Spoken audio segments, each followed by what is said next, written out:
What's going on, YouTube? So there's major news today. The EU could potentially be forcing Apple to implement USB-C on their iPhones. And this is a major problem, and I'm going to tell you why. What's going on, YouTube? If you like tech with a little bit of philosophy thrown in there, be sure to hit the subscribe button and click the bell. I'm Chris Grant Jr. It's the Granite Geek Show. So let's dive right into this story. It's been making its rounds all day. I've been talking to Ben Gaskin on Twitter about it.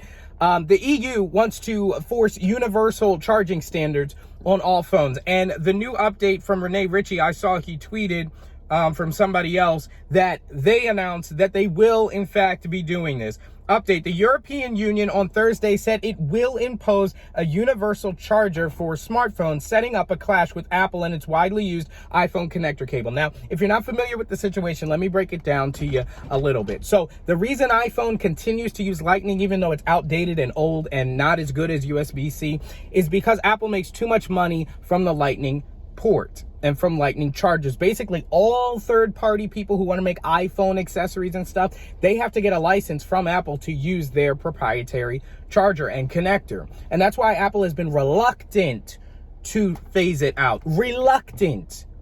It's going to happen eventually.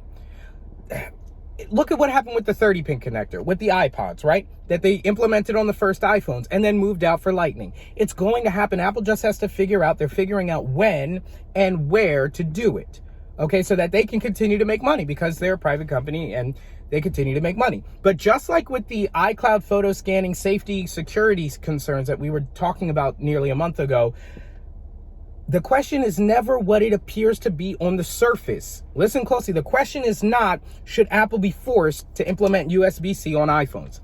No. The question is actually, should a private company, tech company or otherwise, be forced to change their device, their product? It's theirs. It's their invention, okay, for any reason other than safety. So obviously, stuff like safety concerns, that's fair enough. And there are a whole bunch of regulations on charging and batteries and stuff, exploding Samsung devices and things like that.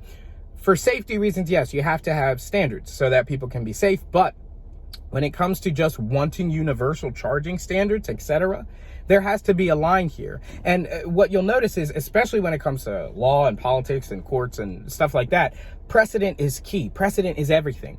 This move right now is relatively unprecedented, but what it does is it sets precedent. So the next time they have an issue like this where they want to force a company to do something that they want, they will have precedent and say, oh, well, look, we did it before, so this is the way that it should happen. So we have to be very careful when things like this come up for the first time. Same thing with the iCloud photo scanning thing, which they, different companies had been doing, but Apple hadn't been doing it. And so we just have to make sure that these things are done correctly.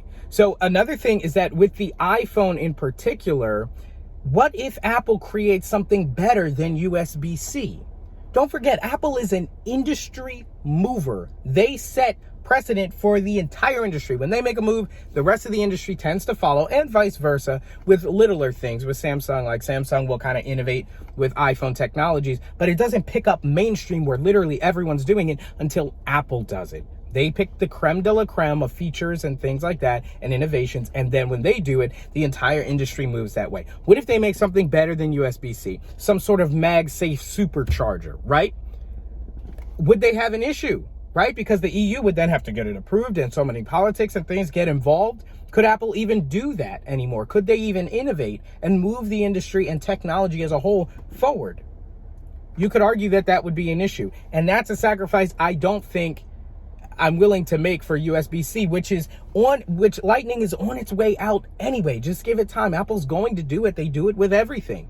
They phase it out. They phased out the headphone jack, for crying out loud. They're not going to hold on to it forever, but they want to figure out the smart way to do it. Such a frustrating development here. And I think that people just are looking, oh, USB-C, we wanted it on the iPhone so long, that they're not looking ahead to see, oh, are there any other cause and effect, butterfly effect? For everything you do, there's a ricochet, there's a ripple effect, okay? Especially with a company like Apple, because what they do affects the entire tech world. So let me know your thoughts down in the comments below. We give you a little tech, a little philosophy combined. If you like that, hit the subscribe button and click the bell so you don't miss as we cover your favorite tech and video games. I'm trying to get my hands on the iPhone 13 Pro Max tomorrow. So stay tuned. Hopefully we'll do some unboxings and stuff like that. Thanks so much for watching, guys. I'm Chris Grant Jr. It's the Granite Geek Show.